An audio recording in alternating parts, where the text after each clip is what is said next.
Awalnya kota Medan terbentuk dari persimpangan Sungai Deli dan Sungai Babura. Kota Medan tumbuh dari sebuah kampung perdagangan dan pertanian yang sangat sederhana menjadi salah satu dari 4 kota besar di Indonesia. Kota Medan ngalamin kemajuan pesat di bidang pertumbuhan ekonomi, transformasi sosial, dan lingkungan. Kami lihat untuk kedepannya Medan itu siap banget untuk melanjutkan kesuksesan, perkembangan, dan daya tariknya sebagai kota yang maju, inovatif, inklusif, dinamik, dan berteknologi tinggi. Ketika kita menelusuri area meteorologi, kita seolah ditarik kembali ke histori Medan sebagai desa pertanian, di mana sampai saat ini kawasan meteorologi sendiri masih merupakan salah satu kawasan ruang terbuka di kota Medan. Kalau kita melihat perkembangan kota Medan saat ini, kita melihat tuh masih tersentralisasi banget ya pada pusat kota Medan. Sedangkan kalau kita bandingkan dengan Jakarta itu perkembangan kotanya sudah mencapai kota-kota tetangganya seperti misalnya Bekasi, Depok, atau Tangerang. Ya kan? Lalu kemudian untuk di masa akan datang, Medan pun pasti tidak terelakkan oleh masalah penambahan jumlah penduduk, penambahan kebutuhan ruang, dan penambahan aktivitas masyarakatnya yang terus bertambah dan meningkat setiap tahunnya. Kawasan meteorologi terletak sekitar 9 km dari pusat kota Medan, dan posisinya itu bisa dibilang lebih dekat ke Bandara Internasional Kuala Namu. Di sini kita bisa lihat kalau meteorologi memiliki posisi yang strategis untuk menjadi target mutlak perluasan pembangunan kota Medan di masa yang akan datang. Untuk saat ini, kawasan meteorologi mayoritas masih tercover oleh area-area hijau. Area pertanian perkebunan, area pemancingan, rumah tingkat 1, dan sebagian kecil kantor dan kios-kios komersial. Yang kami lihat di kawasan ini belum terdapat streetscape dan keanekaragaman program ruang yang menarik, yang dapat mendukung meteorologi sebagai sebuah kawasan yang lively, sebuah kawasan yang hidup. Jadi apa yang coba kita lakukan di meteorologi ini adalah kita coba meningkatkan kualitas kawasan meteorologi yang sudah ada, yaitu sebagai ruang terbuka dengan menambah fasilitas yang dapat menampung aktivitas-aktivitas masyarakat sekitarnya. Sehingga kawasan meteorologi ini bisa menjadi ikon baru di kota Medan dengan tujuan untuk meningkatkan kualitas hidup di ranah publik. Kami menciptakan walkability mixed-use development dengan konsentrasi lebih pada bangunan residensial. Ini adalah sebuah kombinasi fungsi aktivitas kota, ekologi, dan ruang terbuka. Kami membawa feel of liveliness melalui program mixed-use yang berorientasi pada publik seperti plaza, commercial space, perkantoran, dan food street, menyediakan inner city neighborhood yang lengkap beserta dengan private residential cluster yang terintegrasi dalam satu kawasan.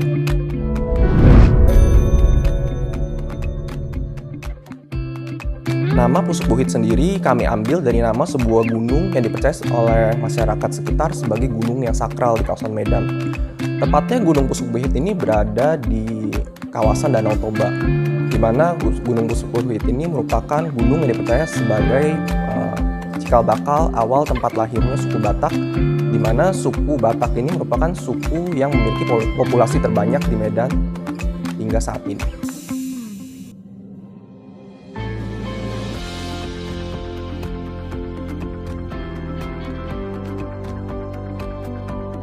Kami menciptakan accessibility yang efisien di dalam site dengan memanfaatkan infrastruktur mobilitas yang sudah ada di kawasan meteorologi.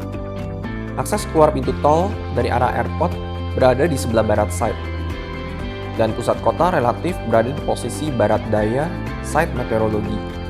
Dari sana kita bisa lihat kalau dominasi sirkulasi traffic user akan condong berasal dari sisi barat dan sisi barat daya site.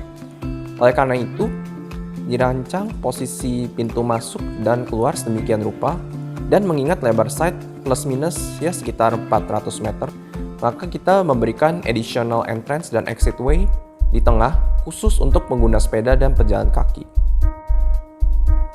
Kemudian membentuk zoning blok dasar yang merupakan translasi dari grid aksis kota. Sebelah selatan site berbatasan dengan jalan utama meteorologi, di mana masih dipenuhi oleh kios-kios komersial. Batas barat dan timur adalah pemukiman penduduk satu lantai, sedangkan batas utara masih merupakan tanah kosong yang berpotensi untuk area future development project ini atau project lain di masa depan. Berdasarkan hal tersebut, kita memposisikan area ruang publik pada batas selatan, sedangkan area ruang private di sisi barat, utara, dan timur site. Block zoning di tengah site akan menjadi core ruang terbuka yang menjadi pusat kegiatan user, sekaligus memberikan relasi mutualisme dengan zoning publik dan private sekitarnya, dengan rasio perbandingan ruang publik dan private sekitar 60-40. Breaking the linearity dengan membuat tekukan untuk meningkatkan permeabilitas ke dalam site dan memberikan nuansa ruang yang lebih luas dan inviting, yang lebih mengundang. Entrance dan exitway pedestrian di tengah juga berfungsi sebagai drop-off transit plaza yang bertindak sebagai ruang transisi antara jalan existing dan ruang publik di dalam site. Transit plaza ini akan memiliki fitur yang memiliki karakter fun dan playful seperti halnya waterscape dan street furniture yang desainnya menyatu dengan landscape design. Sehingga fitur-fitur ini membuat transit plaza ini memiliki sifat yang menyambut dan dapat memiliki daya tarik tersendiri bagi para pengunjung untuk masuk ke dalam site. Pengaturan pola grading zona private bersifat rigid, compact, dan terkotak-kotak untuk memaksimalkan efisiensi penggunaan lahan kawasan cluster private residential. Di sisi lain, berbeda dengan pengaturan zona private, core ruang terbuka di tengah sedikit kita mainkan dengan distorsi untuk menciptakan sirkulasi traffic yang lebih fluid dan dynamic, sehingga meningkatkan ekspresinya melalui strong design language yang artistik dan ikonik. Dengan ini terciptalah sebuah public domain yang aktif, permeable, and vibrant. Mendefinisikan margin dan setback untuk mendapatkan bentukan massing yang sesuai, memastikan adanya harmonisasi dengan konteks dengan mengatur ketinggian bangunan-bangunan di dalam site. Zoning publik di bagian selatan site difungsikan sebagai commercial shop house, sebagai barrier di sisi depan, sehingga masih memiliki hubungan dengan aktivitas komersial lokal yang masih berseberangan langsung dengan site. Programming core ruang terbuka di tengah site kita pecah menjadi programming penting yang erat kaitannya dengan kreativitas, ekologi, rekreasi, dan kesehatan, di mana mereka dapat menciptakan sinergi satu dengan lainnya. Menjadikan Pusuk Buhit sebagai salah satu pusat kegiatan perkotaan di kawasan Medan dan menjadikannya sebagai pusat destinasi favorit untuk para pengunjung lokal, domestik, maupun internasional. Bagian barat, utara, dan timur akan dibagi menjadi 3 klaster private residential karena memiliki identitas karakter ruang yang lebih tenang, dan khususnya pada bagian utara yang masih berbatasan langsung dengan lahan perkebunan dan penghijauan yang masih lebat dan memiliki visual appropriateness yang paling baik dibandingkan dengan sisi barat dan timur. Pembagian program ruang publik pada site adalah sebagai berikut, di mana fungsi program ruang ini dapat menjadi amenities bagi penghuni klaster private residential, sekaligus bisa menjadi fasilitas yang bisa digunakan oleh pengunjung atau user dari luar. Yang pertama, terdapat kawasan Food Street di bagian belakang Commercial Shop House, lantai 2 dan lantai 3, yang memiliki view langsung ke arah danau. Diproyeksikan, Food Street ini akan menjadi salah satu pusat kuliner lokal di kota Medan. Berikutnya terdapat clubhouse yang di dalamnya itu ada gym, infinity pool, games room, retail, co-working office space, restoran, rooftop bar, dan ballroom yang dapat disewakan untuk event-event tertentu. Lalu ada plaza, waterfront, promenade yang menjadi area sosialisasi, bermain, bersepeda, jogging, berjalan kaki, maupun sekedar duduk bersantai dan menikmati pemandangan dari tepi danau buatan. Amfiteater yang berada di tengah danau memiliki image Pulau Samosir yang dikelilingi danau dan Bukit Toba sebagai pusat aktivitas event space kreatif seperti pertunjukan musik, kebudayaan, kesenian, dan sebagainya. Facing zone dan urban farming di sisi timur danau buatan adalah program ruang yang dapat menjadi urban escape dari rutinitas kesibukan kehidupan perkotaan sehari-harinya. Last but not least, kami juga merancang iconic entrance gate, di mana kami sadar betul bahwa Entrance gate itu merupakan salah satu elemen esensial yang dapat menarik dan mengundang pengunjung ke dalam site. Sebuah entry statement yang dapat berbicara dan mencerminkan karakter dan identitas dari Pusuk Buhit dari luar site. Pusuk Buhit seolah menjadi bagian dan perpaduan dengan konteks sekitarnya yang masih didominasi oleh ruang terbuka hijau. Sebuah pilot project yang memiliki relasi atau hubungan dan mensupport ekosistem lingkungan sekitarnya. Greenbelt pada site didapat dengan memanfaatkan margin lahan depan, belakang, samping sekitar 7-8 meter yang memisahkan antara zona satu dengan zona lainnya. Lalu, untuk meningkatkan konektivitas antar nodes, kami menerapkan well-connected loop network system di dalam site, yaitu dengan Infinity Pedestrian/Bicycle Bridge yang merupakan kelanjutan dari fluid traffic circulation di zona publik Pusuk Buhit. Selain konektivitas secara fisik, jembatan ini juga memberikan konektivitas emosional, yaitu memberikan sarana dan kesempatan untuk orang-orang untuk bertemu, bertatap muka, dan bersosialisasi langsung di sepanjang kawasan Pusuk Buhit.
Kami pikir kami memiliki sebuah kesempatan untuk menciptakan sebuah landmark kontemporer di mana landmark ini akan memiliki kontribusi terhadap urban development di Indonesia, khususnya di Kota Medan.